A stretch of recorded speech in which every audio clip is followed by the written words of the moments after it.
មនុស្សដែលមានចិត្តពីរគឺជាមនុស្សដែលមិនថិតថេរនៅលើមាគ៌ារបស់ពួកគេនោះឡើយ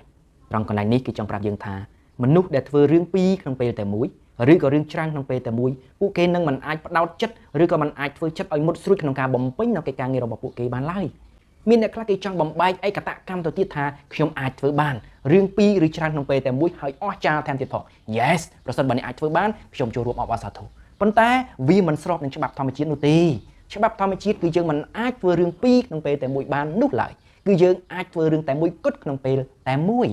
ហើយអ្វីដែលខ្ញុំបានលើកឡើងនេះតើជាសារសម្ដីឬក៏ជាសាររបស់អ្នកណាគឺជាសាររបស់បុគ្គលជាច្រើនដែលពួកគេបានសម្រេចនៅកិច្ចការងាររបស់ពួកគេ